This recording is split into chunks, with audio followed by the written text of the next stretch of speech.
नमस्कार मित्रांनो, आता वयवारीचा सेकंड पार्ट आहे आपला, पार्ट 2. जर पार्ट 1 बघितला नसेल तर पार्ट 1 बघून घ्या तुम्ही. तो याचा पहिला पार्ट आहे आणि तो सोपा होता, त्याच्यावरच आधारित 2 नंबरचा पार्ट आहे.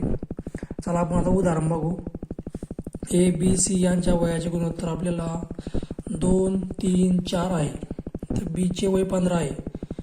तर ए व सी यांचे वय शोधा. म्हणजे आपल्याला इथं तिघींच्या वयाचे गुणोत्तर दिले. 1 ए बी सी, 2 3 4.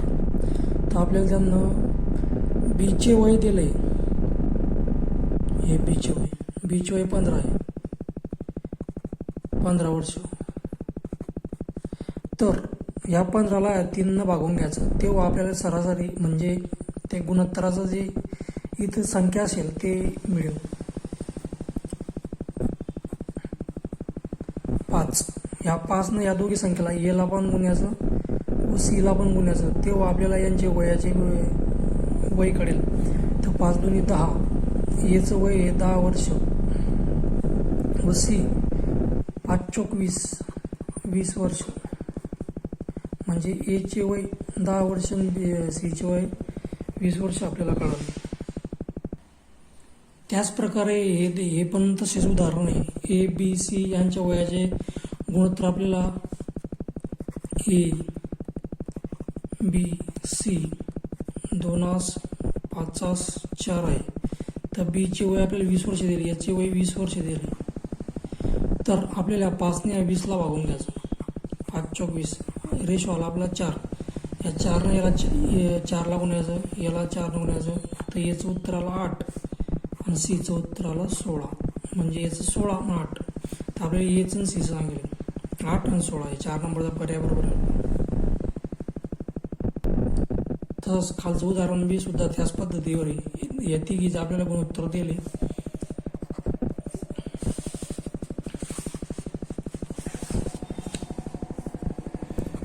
ए बी सी 1 2 3.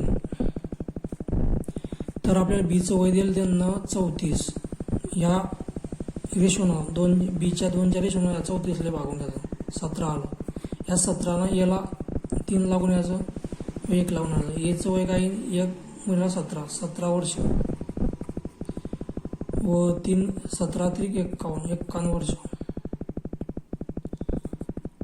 51 वर्ष. तर एचं वय 17, सीचं वय 51 वर्ष. इथं दिलंच नाही ऑप्शन. 17 51. चला नेक्स्ट. आता मित्रांनो, या नवीन टाईपचं गणित आहे. याच्यात आपल्याला ए व बीचे गुणोत्तर 3:5 दिले. ए 3:5 व 6 वर्षानंतर त्यांच्या वयाचे गुणोत्तर, त्यात 6 वर्ष प्लस झाले. हे झालं आजचं वय. 6 वर्ष त्यात प्लस झालं, तेव्हा ते गुणोत्तर काय आलं 6 11. म्हणजे या गुणोत्तरामध्ये 6 वर्ष ॲड झाल्यावर हे गुणोत्तर येतो. तर आपल्याला ऑप्शन दिलं आहे. याच्यातून नाही का आपण डायरेक्ट शॉर्टकट त्यांना काय सांगितलं आजचे वय, म्हणजे याचं काढणं आहे आपल्याला. याचं आजचे वय 3. ह्या 3 या संख्येला भाग जातो. पण या 36ला पण 3 जातो, 60ला पण 3 जातो आणि 30ला पण 3 जातो. त्यात यापैकी नाही बी. तर आपण हिच्यावर चलन पद्धत बघू आणि चलन पद्धतीनुसार सोडवू. चला आता आजचे वय आपण 3x प्लस हे 6 वर्ष देत ॲड करू, बरोबर. हे 5x अधिक हे 6 वर्ष. तर त्याचं म्हणणं काय की 6 वर्षानंतर 6 11 रेशो होतो. इथं 6 इथं 11. तर यांचा त्रिकच गुणाकार करून घ्या. 11 3 33 x अधिक 11 7 66 बरोबर. 6 5 30x अधिक 6 6 36. हे 33x वजा 30x. या 30 इकडे येतील तर वजा होतील. तसेच हे 36 हे जर प्लस येईल तर इकडे जाईल तर मायनस होईल, -66. 33मधून 30 गेले 3x. तसेच या मायनसमधून 36 जावं आणीवरती आपल्याला, तर मायनसचं चिन्ह नाही पडेल. 6003 म्हणजे या 66 म्हणून 36 गेले, तर आपलं उत्तर आलं 30. 3x बरोबर 30 मायनस हे 3 भागायला जातील, इकडे गुन्हेला म्हणून भागायला जाईल. 3 आहे का 3 3 2 10 म्हणजे x बरोबर 10. वय केव्हा पण मायनस राहत नाही म्हणून मायनस चिन्ह रद्द होईल. तर x ची किंमत झाली. आता आपल्याला काय सांगेल त्यांना आजचे वय काढा. इथं आजचे वय काय सांगेल ना, याचे 3चा रेशो आहे, तर ह्या 10 आपल्याला 3ला गुणणं पडेल, तर 30 म्हणजे याचे वय 30 येईल, नंबर 3. तसंच आपल्याला जर बीचं जर आजचं वय काढायला सांगलं असतं तर आपण या 5ला 10 गुणलं असतं, तर इथं 50 आले असते, म्हणजे बीचं वय 50 वर्ष आले. तसेच आपण ऑप्शन सुद्धा जाऊ शकले असते. या 3 याला पण जातो भाग, याला पण जातो, याला पण जातो. पण जर आपण 30 धरलं, इथं 30 कधी गेले ऑप्शन होऊन, तर 30 + 6 हे झाले 36. तसंच हे 50 5 × 10 36 झालं याचं,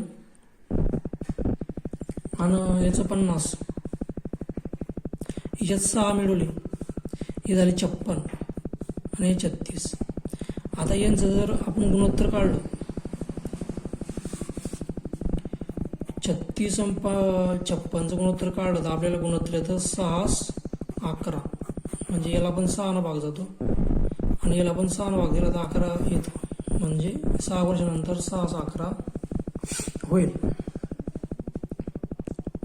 तसंच हे 2 नंबरचं उदाहरण बघू. आता A-B यांच्या वयाचे गुणोत्तर 2:5 आहे. 10 वर्षानंतर त्यांच्या वयाचे गुणोत्तर 3:5 होईल, तर Aचे आजचे वय काढा. A-B 2:5 आहे, हे आजचे वय 10 वर्षानंतर त्यांचा वयाचा रेशो काय होतो 3:5.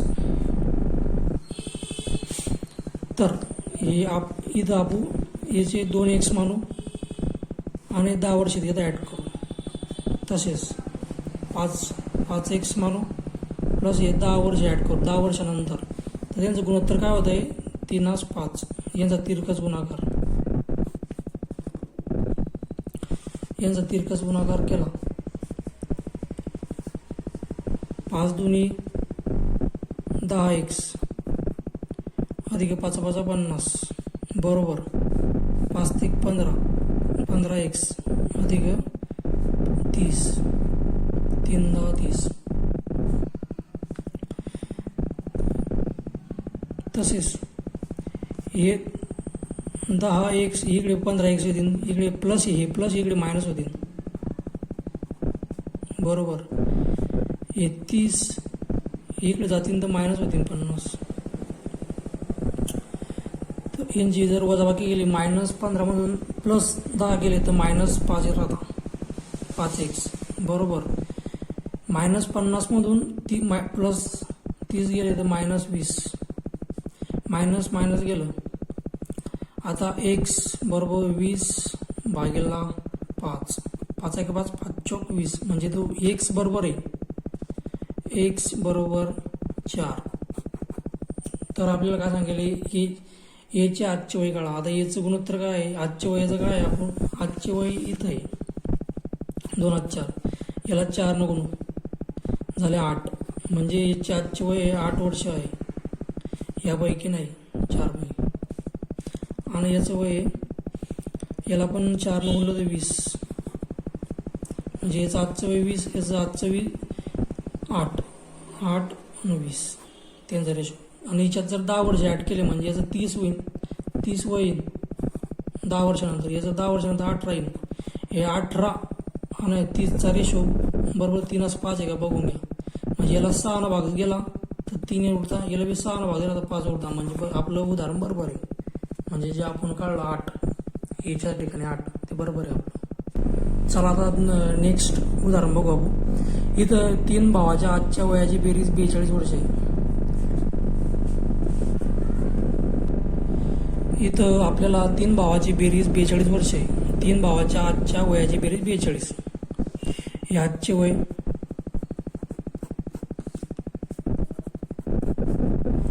42 वर्ष. 10 वर्षापूर्वी म्हणजे हे जे 42 वय आजचं, याच्यातून ते म्हणतात की 10 वर्षापूर्वी म्हणजे तिघी भाऊ आहे, तिघीचं 30 वर्ष वय हे वाढेल आज. जे पूर्वीचं वय आहे 10 वर्षापूर्वी म्हणता येते आपल्याला. पूर्वी 10 वर्षापूर्वी म्हणजे 10ला आपण 3 न गुणन पडेल, 3 भाऊ आहे ना तर 30. हे 30 वर्ष आपल्याला ह्या 42 मधून वजा करावं लागतील. 42 वजा 30 किती उरले आपल्याकडे? 12. म्हणजे ह्या 10 वर्षापूर्वी त्या तिघी भावाचं वयाची बेरीज 12 वर्ष होती. तर त्यांना काय सांगितलं आपल्याला, त्यांच्या तर 10 वर्षापूर्वी त्यांच्या वयाचे गुणोत्तर 1:2:3 होते. 1:2:3 होते. हे झालं, हे 12 आहे. मग आता 10 वर्षापूर्वी त्यांच्या तिघीची बेरीज काय वयाची 12 आहे. तर ह्या 12ला आपण या तिघीनं भागणं पडेल. म्हणजे 1, 2, 3 आणि 3, 6. म्हणजे 12ला 6 भागणं पडेल. 12ला 6 बघा, 6 2 12. हे रेशोला 2 म्हणजे याचं वय 2, याला पण 2 न गुणन पडेल, याला पण 2 न गुणन पडेल. किती आलं याचं? 2, 4, 6. म्हणजे 10 वर्षापूर्वी यांचं वय 2 वर्ष होतं, याचं 4 वर्ष होतं, याचं 6 वर्ष होतं. तर आजचं त्यांना आपल्याला आजचं वय सांगेल. तर सर्वात लहान भावाचे आजचे वय किती? या सर्वात लहान भाऊ आहे आपला आणि त्याचे आजचे वय याच्यात 10 वर्ष ॲड करणे पडते आपल्याला. 10 वर्ष ॲड करणे पडते या दोनमध्ये. तेव्हा आपलं 12 वर्ष हे त्याचं आजचं वय होईल. चला मित्रांनो नेक्स्ट बघू. आता हे पण त्याच पद्धतीचं उदाहरण आहे. ए व बी हे 3 भाऊ आहे, यांच्या आजच्या वयाची बेरीज 80 वर्ष आहे. 5 वर्षापूर्वी त्यांच्या वयाचे गुणोत्तर 1:5:7 असे होते. तर सर्वात मोठ्या भावाचे वय काढा. वय किती? आता हे उदाहरण जर सोडवलं तुम्ही तर एकदम मी जे ट्रिक सांगतो तुम्हाला ते एकदम सोप्या पद्धतीची आहे. सर्वात पहिले आपल्याला या तिघी भावाचे आजच्या वयाची बेरीज किती देईल त्यांना? 80. हे 80 वर्ष हे त्यांच्या आजच्या वयाची बेरीज. पण आपल्याला रेशो त्यांना 5 वर्षापूर्वीचा दिले, म्हणून हे 5 वर्ष गुणिले 3 करणं पडेल. 3 भाऊ ते म्हणून 3 करणं पडेल. कारण की प्रत्येकाचं वय हे 5-5 वर्ष वाढत चालतं. प्रत्येक जण जेव्हा वाढ होईल तर सारखीच वाढ होईल ना तिघी भावाची. तर हे 5 वर्ष ते नंतरचं म्हणता येतं 5 वर्ष वाढ झाली पहिले या रेशोसाठी आपल्यासाठी. तर 15 वर्ष म्हणजे तिघी भावाचं वय हिच्यात 15 वर्ष वाढवलं आहे आजच्या वयामध्ये. आणि आपल्याला 5 वर्षापूर्वीचा रेशो दिले. 5 वर्ष पूर्वीचा रेशो काय दिला आपल्याला? 1:5:7 दिले.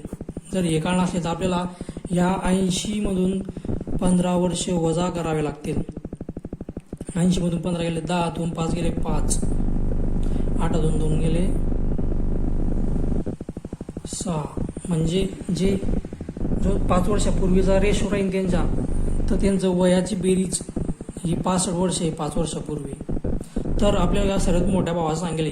या मोठा भाऊ आहे आता ही 65 वर्ष त्यांचं 5 वर्षापूर्वीचं वयाची बेरीज आहे. आणि रेशो बी आपल्याला 5 वर्षापूर्वीचा दिले, म्हणून या रेशोची आपण बेरीज करून घेऊ. 7 5 12 13. तर या 13नं आपण या 65ला भागायचं. 13 5 65. आता रेशोची किंमत काय आली? 5. तर आपल्या सर्वात मोठ्या भावाचं सांगितलं. सर्वात मोठा भाऊ या 7, त्याचा रेशो 7 आहे, त्याला गुणिले 5, 7 - 35. 35 वर्ष वय हे मोठ्या भावाचं येईल. तसं मधल्या भावाचं पण वय काढता येईल आपल्याला 25. आणि लहान्या भावाचं बी 5. एकाचं 5 वर्ष वय, एकाचं 25 वर्ष वय, एकाचं 35 वर्ष वय. अशी बेरीज त्यांची 65 होती किंवा 5 वर्षापूर्वी. आणि आजचं वयाची बेरीज जर आपल्याला 80 बरोबर उत्तर का ते बघून घेणं असलं तर हिच्यात आपल्याला 5 वर्ष ॲड करावे लागतील. 5 वर्ष हिच्यात ॲड करावे लागतील. हिच्यात 5 ॲड करावे लागतील, हिच्यात 5 ॲड करावे लागतील. हे झालं 10, हे झालं 30, हे झालं 40 आणि यांची बेरीज बरोबर 80 वर्ष येते का बघा. बरोबर आहे आपलं उत्तर. ही एकदम सोपी पद्धत आहे मित्रांनो. तुम्हाला जर उदाहरण आवडलं असेल, पद्धत आवडली असेल तर तुमच्या मित्रांना शेअर करा. ज्यांना गणिताची भीती आहे त्या लोकांपर्यंत ही व्हिडिओ पोहोचवा.